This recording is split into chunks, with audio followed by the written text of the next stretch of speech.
Une mer qui semble sans fin, des falaises vertigineuses et un célèbre et fabuleux rocher. Impossible de ne pas être troublé par la magnificence des paysages qui entourent le village de Percé. À chaque année, plusieurs milliers de visiteurs viennent des 4 coins de la planète afin de voir cet ancien village de pêcheurs qui a su conserver plusieurs de ses bâtiments ancestraux. Le village de Percé a de quoi éblouir, même que certains ne peuvent s'empêcher d'y retourner à tous les étés.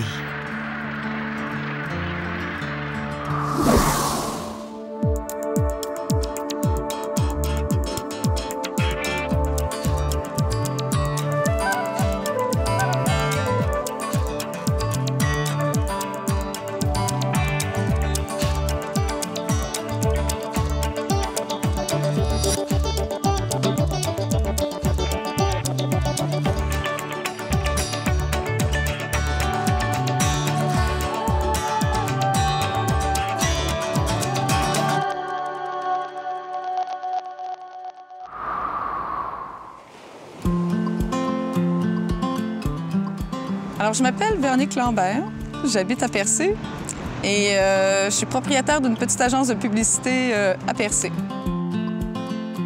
Rémi Plourde, j'ai le privilège d'être directeur du Parc national de l'île Bonaventure et du Rocher-Percé, probablement un des plus beaux parcs là, du réseau Parc Québec là, chez nous ici. Je suis venue m'établir à Percé tout simplement parce que la ville, c'était plus tellement une vie qui me plaisait. Et si je regarde, je sors la tête de ma fenêtre du bureau, puis je vois la mer, je vois des arbres, je vois la vraie vie, là, pour moi. Là. Je m'appelle Jean-Louis Lebreu. Je suis le directeur du musée Le Chaffaut à Percé. Je pense que quand on arrive ici la première fois, je pense qu'il y a une émotion très forte qu'on ressent à Percé. C'est un paysage qui est très fort, qui est très marqué, coupé au couteau. La terre est rouge, la mer est bleue. L'énergie est incroyable. Il y a une espèce d'effervescence, d'explosion naturelle au niveau faune et flore. Et il y a une explosion humaine aussi. Percé, l'été, c'est 400 000 personnes. C'est énormément de gens là, qui se promènent puis qui viennent visiter ce site-là. Oui, il faut dire que j'ai eu le coup de foudre pour Percé. Et d'ailleurs, j'utilise souvent cette expression. Percé est un endroit qui a été jadis habité par les dieux. Je vous dirais que c'est un des beaux villages qu'on peut retrouver là, au Québec présentement, de par la facture architecturale qu'on a essayé de préserver, que ce soit au niveau des couleurs, que ce soit au niveau des matériaux utilisés, que ce soit au niveau de l'aménagement général qu'on a fait à travers ce village-là.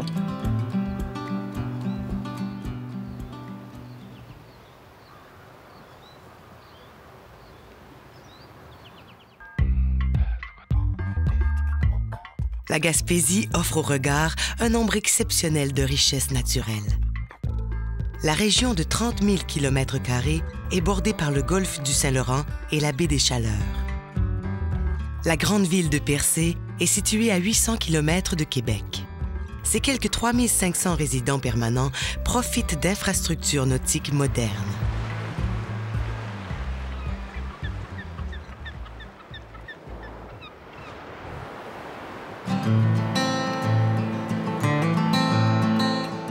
L'occupation humaine de Percé est très ancienne.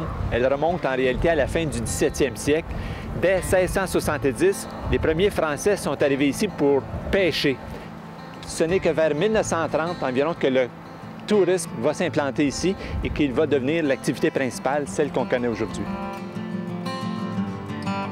Le village de Percé forme un petit regroupement situé entre le Mont-Sainte-Anne et la mer. Il occupe une sorte de cuvette. Et à l'intérieur de cette cuvette, on retrouve 2 noyaux principaux. Un noyau commercial qui, lui, est sur le bord de l'eau et un noyau villageois, en fait, qui est regroupé autour de l'église et quelques petites rues. L'ancien noyau commercial, qui était lié à l'exploitation de la pêche, a vu sa vocation se transformer avec le temps et il est devenu aujourd'hui principalement touristique. Ce qui fait de Percé un beau village, c'est son site exceptionnel, un grand amphithéâtre dominé par 2 éléments, le Mont-Sainte-Anne et le Rocher-Percé. c'est aussi le fait que c'est un ancien établissement de pêche dont on retrouve des témoins architecturaux exceptionnels.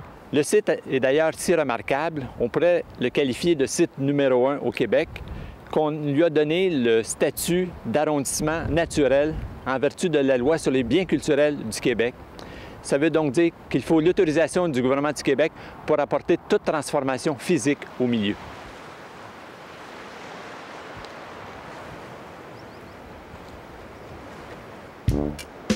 Face à Percé se trouve l'île Bonaventure. Elle fait partie de l'un des plus beaux parcs nationaux du Québec. Il y a beaucoup de choses à voir au parc. Il y a 3 secteurs très forts, hein? Rocher-Percé, secteur Charles-Robin avec l'ensemble des bâtiments historiques qui sont dans le cœur de Percé et secteur Île-Bonaventure. Ce parc-là, différemment des autres parcs, il y a énormément de thématiques qui peuvent être développées. Puis elles le sont développées, que ce soit de la géologie, que ce soit de l'ornithologie, que ce soit de l'histoire, que ce soit des mammifères marins, que ce soit la faune, la flore. Donc, toutes les thématiques sont très fortes et très bien représentées. On retrouve 4 sentiers de randonnée pédestre sur l'île Bonaventure. 15 km en tout, c'est de la courte randonnée. Donc, les 4 sentiers vont culminer là, aux colonies de fous de bassin parce que c'est ça le but ultime là, de la visite.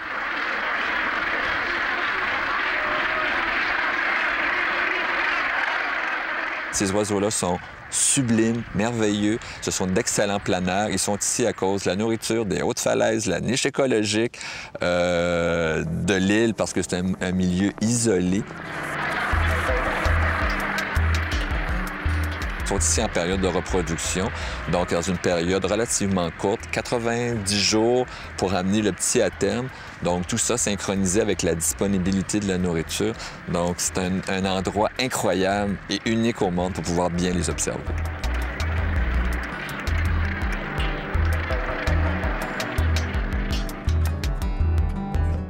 Entre autres, notre mandat, comme je disais, c'est un mandat de conservation.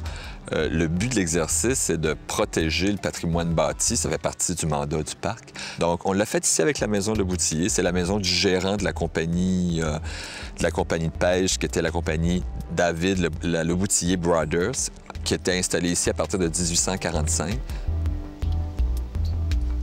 Ça demeure quand même une maison bourgeoise avec beaucoup d'éléments décoratifs. Si on la compare par rapport aux maisons des habitants de l'île ou des habitants à Percé au 19e siècle. La plupart des gens, c'était de petites maisons en barre d'eau, grises, non peintes, à la limite avec des petites fleurs pour décorer. Le parc, c'est un beau cadeau. Pour aujourd'hui puis pour les générations futures, créer un parc, c'est une valeur sûre. C'est miser dans l'avenir de pouvoir en créer, puis on devrait, tant qu'à moi, en créer d'autres encore.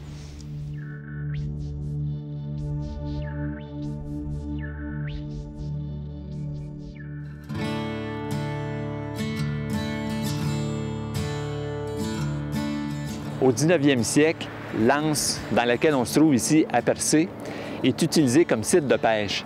Et Percé, à cette époque-là, est une sorte d'usine à ciel ouvert où l'on transforme le poisson. Il est certain que ce paysage-là a changé. Alors, qu'est-ce qu'on trouve aujourd'hui? On trouve en fait principalement d'abord la plage où on débarquait le poisson puis où on le faisait sécher. Parmi les structures importantes reliées à la pêche qu'on peut encore observer dans le paysage de Percé, il faut mentionner le chaffaut. Le chaffaut, c'est un immense bâtiment sur plusieurs étages, une charpente en fait, sur laquelle on a appliqué sur les surfaces verticales des planches horizontales. Et ce bâtiment-là est coiffé d'un immense toit à 2 versants. On observe une importante fenestration et ce qui est caractéristique du bâtiment, c'est de retrouver évidemment en façade de très grandes portes parce que là, c'est pas seulement des individus qui vont rentrer là, c'est du matériel. Le chaffaut est utilisé aujourd'hui comme musée. À côté du chaffaut, on a aussi conservé la saline, qui est un bâtiment à peu près identique, très simple, plus petit, dans lequel on entreposait à l'époque le sel qui était essentiel dans le processus de transformation du poisson. Aujourd'hui, il nous reste un bâtiment qui a conservé sa vocation d'origine, c'est le magasin général. Le magasin général qui est un bâtiment assez important, très gros, avec de grandes vitrines en façade. Il est toujours au même endroit, sur la rue principale, et aujourd'hui, c'est une épicerie.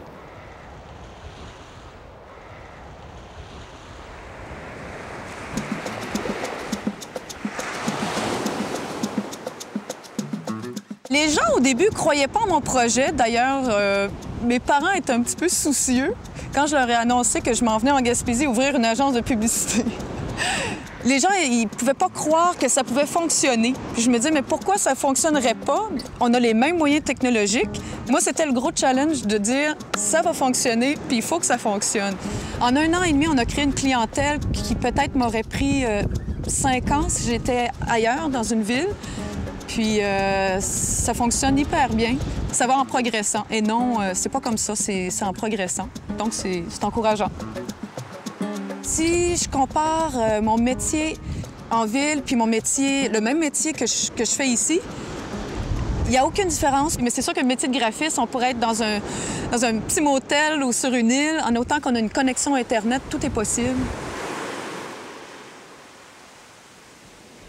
Après une journée de travail, ce que je trouve de bien, c'est que c'est assez facile de pouvoir, excusez l'anglicisme, de switcher du travail après la vie après le travail. Tous les jours, je viens prendre une marche sur la plage, puis ça peut être qu'une demi-heure, 1 heure. Ça te permet de faire un vide total. C'est un boost.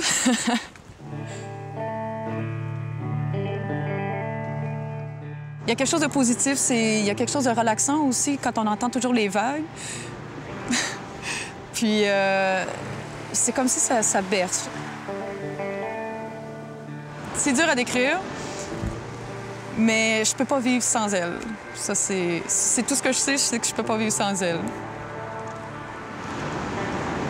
La vraie vie aussi, c'est de pouvoir respirer de l'air pur, qu'il n'y a pas de pollution comme tel. Je veux dire, c'est vraiment un endroit où il y a 0 pollution. Je pense beaucoup, en tout cas en ce moment, je pense beaucoup à l'avenir de la Gaspésie. Je trouve qu'il y a une place pour la jeunesse à Percé, puis pas juste Percé, c'est la Gaspésie au complet. Il suffit juste d'avoir peut-être le guts de venir s'établir dans la région, puis de partir un projet, puis d'aimer la Gaspésie. Ça, c'est la première des choses. Quand je dis que j'ai l'impression de vraiment vivre ici, je dirais c'est par rapport aux relations. Les gens, ils sont sincères, les relations j'ai l'impression, sont moins éphémères. Les gens te supportent dans n'importe quel projet. Les gens vont te supporter. Les gens croient beaucoup aussi aux jeunes qui reviennent. Donc, tout ça, c'est hyper valorisant, puis ça donne envie de continuer.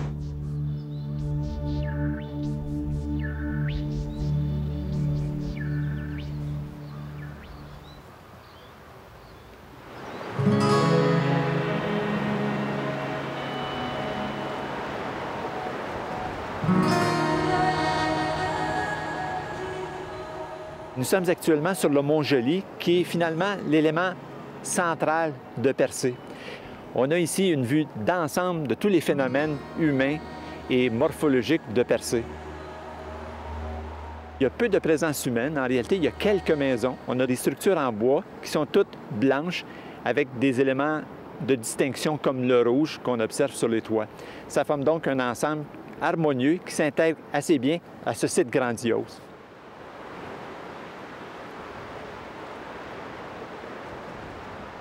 Sur le mont Joly, il y a un élément humain qui nous rappelle la présence des récollets. Les récollets seraient venus ici et auraient planté une croix il y a très longtemps, croix qui aurait été maintenue par les Européens. Celle qu'on peut observer aujourd'hui a été érigée en 1945. L'histoire humaine est intéressante ici à Percé, mais l'histoire géologique est extrêmement ancienne.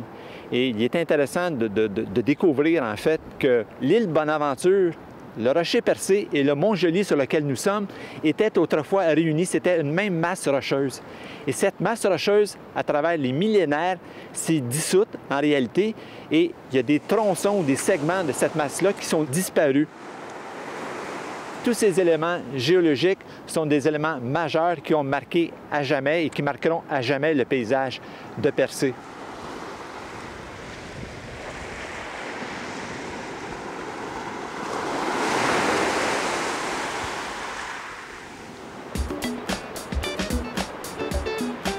Au village de Percé, la nature est reine. Pour M. Trudel, c'est toutefois une petite maison en plein cœur de l'arrondissement naturel qui lui a fait chavirer le cœur. Pourtant, lorsque ce journaliste à la retraite a élu domicile au village, sa nouvelle demeure était déjà presque centenaire. On peut dire que c'était une maison abandonnée. Les travaux que nous avons fait effectuer couvrent à peu près 95% des besoins habituels. L'électricité refaite à neuf, la plomberie, la toiture, consolidation des fondations. Quant aux fenêtres de cette maison, il a fallu consentir presque 4 fois le coût d'une fenêtre ordinaire pour que le modèle traditionnel soit bien respecté. De plus, afin de retrouver le cachet antique de sa demeure, M. Trudel a remplacé le revêtement de vinyle que celle-ci avait par des lattes de bois. C'est un matériau qui respecte l'esprit des constructions de la région. Et il n'y a pas eu de regret une fois que ça a été mis en place. On a la satisfaction d'avoir respecté un certain ensemble. Une fois terminé le cauchemar de ce chantier permanent, on est entré là un peu comme des nouveaux mariés. C'était un peu notre cadeau d'aîné à ce moment-là.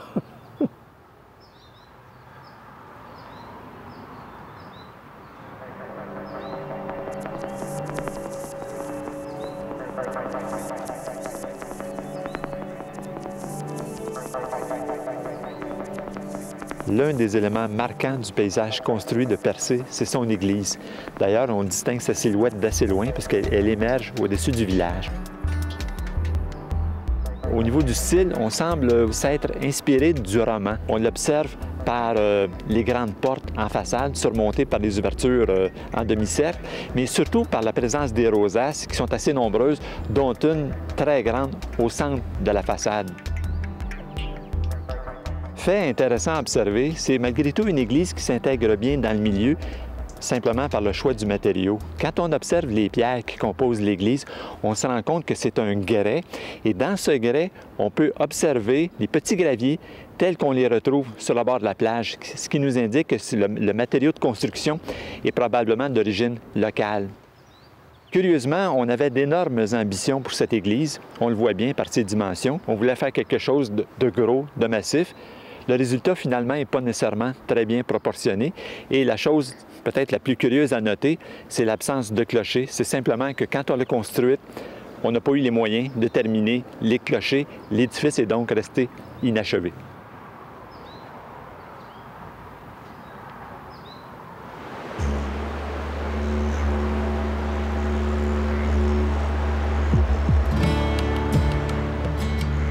Avec tous ces panoramas renversants, plusieurs ont craqué pour Percé et sont venus s'y installer. Jean-Louis Lebreu est l'un de ceux-là. Il y a une vingtaine d'années, cet amoureux des arts a troqué une carrière au musée du Louvre pour une odyssée à la barre du musée Le Chaffaut à Percé. C'est l'importance, en fait, de la vocation artistique de Percé complètement méconnue qui m'a incité à créer un musée où ce serait la vocation artistique de Percé qui serait mise en valeur. On ne connaît pas la qualité et la quantité des peintres qui se sont intéressés à Percé. Et s'il y a eu beaucoup de peintres, il y a eu également beaucoup d'écrivains. Il y a eu des graveurs, il y a eu des musiciens qui se sont inspirés de Percé. Pour ne nommer qu'André Breton, qui s'arrêtant à Percé devant la splendeur du site, trouve dans cette magnificence le thème d'inspiration d'Arcane 17, l'une des œuvres majeures de la pensée surréaliste.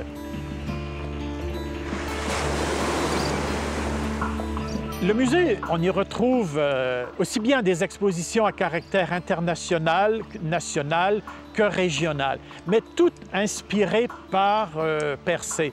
Et je dois avouer que je n'ai pas d'effort à faire pour trouver des projets.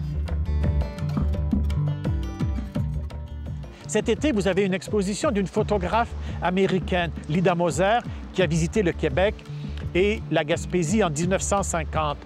J'ai pu constituer une exposition qui montre son itinéraire en Gaspésie à cette époque-là.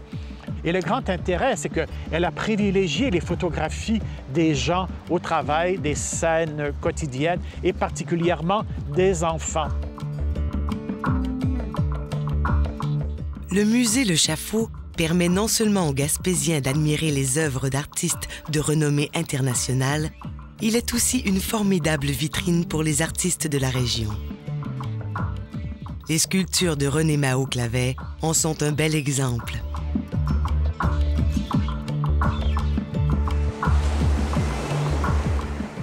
Persée m'inspire, ça sans nul doute.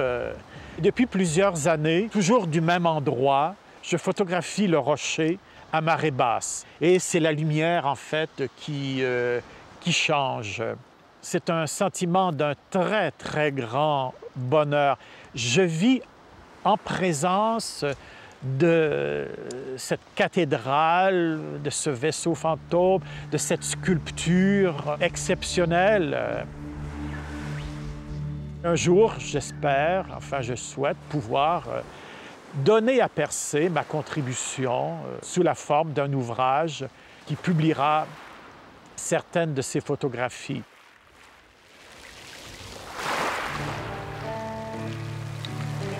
Si j'avais un souhait pour mon village, ce serait peut-être de voir plus de jeunes entrepreneurs, si possible, pour partager ça avec le reste de la population, puis d'avoir une meilleure diversité, que ce soit culturelle ou d'autres activités qu'on n'a pas l'habitude de voir. Briser le côté traditionnel, mais arriver avec de la nouveauté.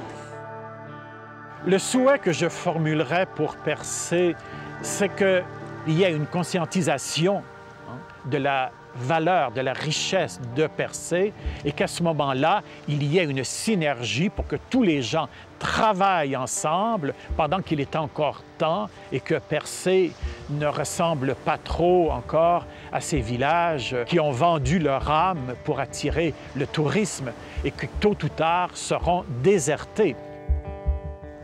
Mon village, dans 40 ou dans 50 ans d'ici, j'aimerais le voir de la même façon. Je voudrais qu'il garde son cachet. On veut donc faire du développement à tout prix. Oui, pour le développement, tout à fait d'accord, puis on en a fait dans le parc, puis, mais toujours rester intègre avec notre milieu naturel, pas le dénaturer, lui conserver son caractère, puis son caractère architectural particulièrement. C'est ça que je souhaiterais le plus. La simplicité, je ne sais pas comment expliquer ça, mais moi, je préférais que la nature qui est sur place reste intacte, qu'il n'y ait pas de pollution, que ça reste tel quel, en étant fidèle à l'environnement dans lequel on vit en ce moment-là. Que ça reste tel quel.